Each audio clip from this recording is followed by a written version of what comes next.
YouTube, what's good with you guys, man? Welcome back to the channel. Today I'm bringing you guys a very special video. Hey, the year's about to end, man. 2020 was a pretty good year for music. Not the best, not the worst. It was a solid year for music. And yeah, I'm gonna be wrapping up the year with the top 10 rap and hip-hop albums of 2020. So like I said, this is rap and hip-hop albums of 2020, so no other genres are included. I do listen to other genres, but not enough to form a list. With rap, I try to listen to pretty much every rap album that dropped this year to get, like, you know, to have a good selection to rank from.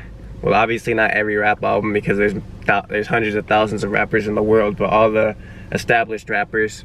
So before we get into this video, I want to say that EPs will not be included on this list, but I want to give a shout out to Now More Than Ever EP by Flatbush Zombies. It's only 6 tracks, so I can't rank this among these other projects, but if it were included, it would probably be top 5, maybe even top 3. I love that project.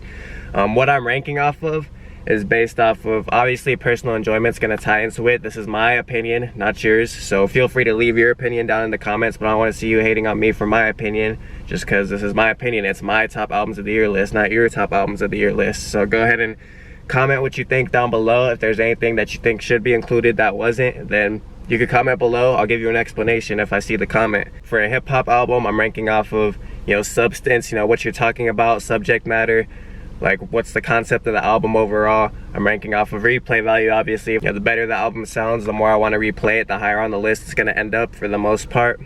Creativity, uniqueness, diversity, the completeness of the project. So for example, if the album's 15 tracks, how many of those tracks are good? How many of those tracks did I save and replay?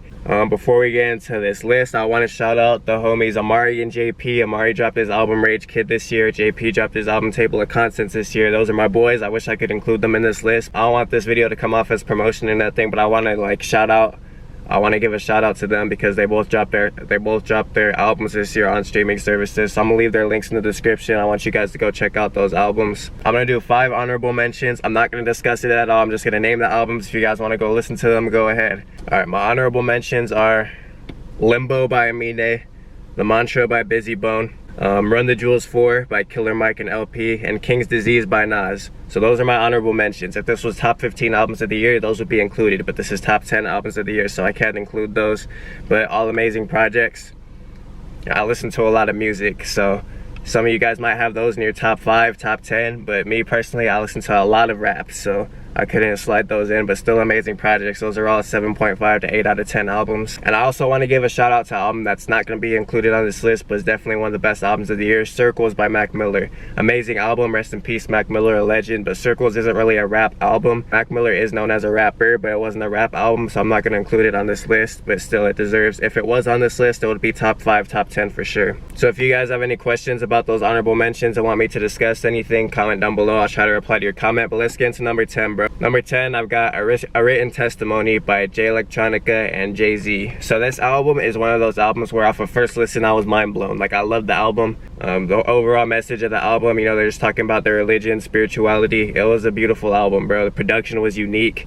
I didn't really like the production on every track, but it was definitely a unique sound that you don't really hear everywhere else. The album got a Grammy nomination, so that's crazy. Yeah, Written Testimony. I mean, Jay-Z could still rap his ass off at the age of, I don't know how old he is now, but he's been in the game for decades, so Jay-Z's still doing his thing. Jay Electronica is one of the best lyricists. API DTA is my favorite song on this project. It's an emotional track, it's deep. I got numbers in my phone that'll never ring again, cause a lot done sent them home and they'll never, That's deep right there, bro. I got numbers in my phone that'll never ring again because Allah done sent them home. That just shows you, like, the substance in this album is crazy, bro. And that's, like, this track hits, bro. This is the one track. I know I said I don't replay this album a lot, and that's the one issue I have with it. That's why it's not higher, because it doesn't really have replay value for me, but this is the one track that I come back to. Number 9, I got Man on the Moon 3 by Kid Cudi. It's kind of early to rank this album, bro, because it just came out, but hey, bro, Kid Cudi's a legend in the game. You know, Man on the Moon 1 and 2 were very unique. They were like something that no one's ever heard during that time period. Man on the Moon 3, it does stand out from other mainstream hip-hop that we hear today, but it's not as unique as Man on the Moon 1 and 2. It's still gonna kind of have that mainstream appeal. There's a lot of trap beats on this project. Kid Cudi used auto-tune, you can kind of hear some Travis Scott influence within him. But bro, Kid Cudi just, like, he knows how to make stuff sound good, bro. He's one of those artists where when it comes to rapping, like, they're not the best, skill wise, but they just know how to make stuff sound good, bro. Like, his melodies are crazy. He's a really versatile artist. My favorite song on this album is Tequila Shots. I was going crazy when I first heard this, bro. This is a banger. I'm not trying to get copyrighted. So yeah, Kid Cudi, Man on the Moon 3 lands at number 9 for me. I like the production. It's kind of like, it's just a vibe all throughout. I don't think there was like 1 or 2 tracks I didn't like on the album, but it was a long album, so this album earned a solid 8 out of 10 score from me. But number 8 is Almost Home by AK the Savior. If you don't know who AK the Savior is, he's 1 out of 2 members of the Underachievers. It's my favorite duo of all time in the rap game. Yes, I know Mobb Deep exists, I know Outkast exists, but I just connect to everything Underachievers say. I love their music, love their sound, love their messages. This album had a bunch of different vibes on it. You had crazy hype vibes over, you know, trap and drill beats. You had more chill lyrical tracks over boom bap beats. You have songs that aren't really rapping, they're just straight vibes. Yeah, I'd say this is the one album on the list that everyone would enjoy. Like, everyone could go listen to this album and I guarantee you'll like at least 1 track, because there's so many different vibes on it that everyone will like something. My favorite song on this album is R.I.P. Smoke, straight up banger. I'm gonna play some of it real quick. This beat drop is crazy, bro.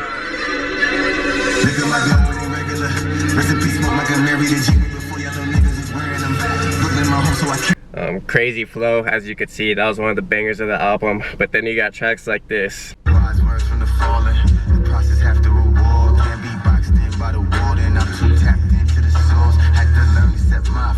So that's the thing I like about him so much, is that the music hits. It has so much replay value, but he's always saying something. He's never just makes a track just for the purpose of having a track that sounds good. There's always a message within the music. That's why I mess with AK so much. So make sure you go check out Almost Home by AK the Savior. That's my number 8 album of the year. Number 7, my number 7 album of the year is Unlocked by Denzel Curry and Kenny Beats, bro. Denzel Curry, been one of my favorite artists since Imperial dropped. Now, this project's short, only 8 tracks, but it is considered an album, not an EP, so I had to slide it on the list. My favorite track on this album is Diet. When it comes to skills on the mic and just skills as a rapper overall, Denzel Curry is one of the best of this generation. Maybe top 10, maybe top 5. Well, top 10 for sure, maybe even top 5. And yeah, he brings a different sound with every album, bro. Imperial is like trap beats. Unlocked is straight boom bap beats. This album has such a unique sound. It's just a straight hip hop type of sound, but it's different, which is why I like it so much. I like stuff that's different, bro. I don't like listening to music that everyone else listens to. I like to stand out, so. I don't trust him, I don't love her. Little brother, don't let me reach out and touch you. I don't got candy, but I'll turn your head to gushers. Yeah, that's pretty much the vibe of the album overall, bro. Just aggressive, hard-hitting, straight hip-hop type of tracks. Crazy punchlines. A lot of the tracks have messages in them. Alright, at number 6, I got Westside Gunn's Pray for Paris. If you don't know who Westside Gunn is, he's part of this rap group or rap collective called Griselda out of Buffalo, New York. It's like that really raw, gritty New York sound, but with a modern twist to it. His skills on the mic are crazy. I like his voice out of the whole Griselda group. I think he has the most unique voice. He's probably the most versatile artist within the group. This album was 13 tracks. There were 2 tracks that I didn't save, but still, like, the tracks that are great, like, make up for those 2 tracks that aren't that great, because there's some amazing tracks on this album, bro. 327, Euro Step, 500 Ounces, Allah Sent Me. This album was amazing, bro. 327 is my favorite song of the year. Westside Gunn, Tyler the Creator, and Joey Badass, bro. Like, Joey's one of my favorite rappers, so how could you go wrong with that? I'm gonna play a clip of that song real quick. It's just such chill production, and then Westside Gunn's voice, it just complements the beats so well. Hear that production, bro? This dude's ad-libs are so hard, bro. Like, I've never seen a lyrical rapper like go really overboard with the ad-libs like that. And I'm not saying he goes overboard with them, but the ad-libs are a big part of his music, and they're so hard, bro. This man just has a really unique sound that I've never heard before, and I really like that chill production. Alright, my number 5 album of the year is Everything by Coda the Friend. Another New York rapper, bro. This album is just a vibe overall. It's just like a chill summertime type of vibe. I know it's winter time right now, but Coda's music is the type of music that I would just play. Like, the upbeat tracks sound good for like a beach day or a pool party, and then the chill tracks, it's just like, you know, riding around on a summer night. You got the windows down, letting the cool breeze come in, and you're just riding around thinking about life. That's the type of vibe that this album gives me. My favorite track on this album is BQE with Joey Badass once again, and Boss from Dreamville signed to J. Cole. Pretty much every track on this album was fire. I saved every single one. You know, this is one of those albums that, you know, I could just let it run front to back with no skips. Y'all selling out for the check, we holding out for the kids. Free black and don't flip, go ropes the whole crib. That's BQE, my favorite track off the album. And yeah, it's just a good vibe overall, just an upbeat vibe. Another artist with a unique sound. I think everyone would like this album. This is one of those albums where it's just like, how could you not like this? These top 4 albums, bro, were so hard to rank because they're all so good. These are all interchangeable. But number 4 is I have Alfredo by Freddie the Gibbs and The Alchemist. I actually did a reaction to this album. And next year, by the way, in 2021, once I move into my college dorm, I'm gonna be doing reactions to most of the new music that drops, because, you know, once it drops, the second it drops, I'm gonna have access to my setup, so I'll be able to get that done. But yeah, I have Alfredo by Freddie Gibbs at number 4. And this is like a popular choice for people to have amongst their top albums of the year. For actual hip-hop heads, I should say. For casual mainstream listeners, a lot of people don't know about this album, but within the hip-hop community, this album is so highly respected. Freddie Gibbs, ever since Pinata dropped, has been one of my favorite artists. Every track on this album was fire. When it dropped, it was initially my album of the year. Some albums have dropped after that topped it. The Alchemist is a legendary producer, one of the best producers of all time. You know, Freddie Gibbs, one of the best rappers of this generation. So these two couldn't disappoint. I didn't expect this album to be this good, I'm not gonna lie. I knew it would be fire, but not this good. But yeah, my favorite track is God Is Perfect, so I'm gonna let it run real quick. That flow's so nasty, bro. Alright, yeah, so there you have it for that. That's probably the most like aggressive track on the album. The album is really just a chill vibe throughout. But yeah, if you want a good lyrical, unique sounding type of album, go check out Alfredo by Freddie Gibbs. Next album though, this might be my personal favorite project of the year. You know, there's a difference between me saying something's the best and me saying something is my favorite. Yeah, the other 2 albums that I have above this, I critically ranked higher, but this is my favorite album of the year. Thank God It's Monday by Miles Monday. This is just straight hip hop, bro. Like literally, if you're a fan of New York hip hop, you'll love this album. If you're a fan of artists like, you know, Joey Badass, Jay-Z, Nas, Biggie, East Coast hip hop in general, you'll love this album, and you have to go check this out. Most of the tracks have a message within them. Lyricism's crazy. My favorite line from this album, bro, is one of the coldest lines I've ever heard is, I astral projected, no bodies in this dimension. When you astral project, it's called the out-of-body experience. So like, no bodies in this dimension, like no one's body is here, it's just, you know, the soul in that dimension. But also, no buddies in this dimension, like no one else is in this dimension, because, you know, not a lot of people know about astral travel, obviously. So that was a fire line, bro. That's probably my favorite hip-hop line of the year. Yo, I don't even know what track to play you guys, because there's so many fire tracks on here, bro. This has some of my favorite tracks of the year. Black Seed Oil's fire, Deserve It's fire, Solar Plexus has a crazy beat switch, Something's in the Water is my favorite track off of here. That's the track that has that line in it. That's a Fact has a cool little trumpet beat. Production on this album's 10 out of 10. This is literally just hip hop at its finest, bro. This is a definition of a beautiful hip hop album. No effort. You came in a white tee and left in a red shirt. Roll up this sticky and smoke till my head hurt. I treat this shit like a sandwich, no matter which way you flip it. Gotta put the bread first. I'm tryna build. That's another bar, bro. He said, I treat this like a sandwich, no matter which way you flip it, gotta put the bread first. And you know, that beat's fire, but that's one of my favorite beats of the year too. But there's beats that are even better than that on this album, so go check out this album, bro. This man deserves more recognition for sure. My number 2 album of the year, bro, is From King to a God by Conway the Machine. It has that raw underground New York hip-hop type of sound, like I said, whatever you want to call it, but it's unique sounding too. Conway's a hell of a lyricist. It has some hype tracks on it. It has those raw lyrical hip-hop tracks, and it also has some kind of emotional tracks on it. My favorite track on here is Seen Everything But Jesus with Freddie Gibbs, so I'm gonna play a clip of that real quick. Jojo got shot, Machine Gun got shot. I start my verse saying their names to show we haven't forgot. I'm reminiscing about my niggas, I missed them a lot. Alright, bro, so yeah, he's just talking about, he's storytelling. There's a lot of storytelling within this album, you know, talking about his environment growing up, you know, the city, just that street life. It's like one of the most authentic hip-hop albums you'll hear, bro. Like, why would you listen to NBA Youngboy when you could listen to Conway the Machine? I don't get it, bro. With this album, bro, amazing listen throughout. That's the thing about me with lyrical hip-hop, is to have a lyrical rap album, the production has to be good enough to keep me in tune, to keep me listening the whole time, and this album did a perfect job of that. Pretty much every beat is fire on here. rated at a 9.5 out of 10.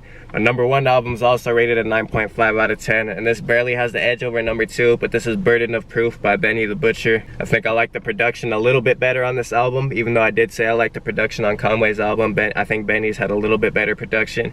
The features on this album were crazy. Rick Ross, Freddie Gibbs, Lil Wayne, Big Sean, Westside Gunn, Conway, Dom Kennedy. This album had fire features. That's another thing that puts it over the edge for me. 12 tracks. I like all 12 of the tracks on here. This is another one of those albums you can just let it ride front to back with no skips. My favorite track on here has to be Timeless with Lil Wayne and Big Sean, one of the best tracks of the year. Do this for suffering children and checks from government buildings. A dope boy who made a check from other than dealing. What a good feeling when they know you 1 in a million. People that don't listen to music from this generation say hip-hop is dead. Hip-hop is not dead, bro. Mainstream hip-hop is dead, but you can still find real hip-hop like this. You just gotta go underground to find it. You gotta look past the charts. And artists like Benny, Conway, Freddie Gibbs, I think are just as good as artists from the 90s. That closes off my list though, bro. This is a 9.5 out of 10 album right here, no skips. So let me know what you guys thought about this list. A lot of you guys are probably like, oh, where's Eternal Take? Where's Dark Lane demo tapes? Where's No Pressure? Where's da-da-da-da-da? I still like all those albums too, but like I said, I listen to a lot of music. Those albums fall somewhere in my top 20, top 25, but not in my top 10. So yeah, hope you guys enjoyed this video though. I'm gonna go ahead and wrap that up here. Let me know what your favorite albums of the year are down below. Please make sure to drop a like on this video if you enjoyed. Subscribe to the channel if you're new. I'd appreciate it. Hope you all have a good day, have a good holiday, good Christmas, and I'm out. As a student, but I'm raised to the truest. Ring, ring when I'm shooting, government can't move us. Tame when I'm moving, so my game never lose it. Put the pain in the music, got a brain, I'ma use it. Fight the power, nigga, burn it sour.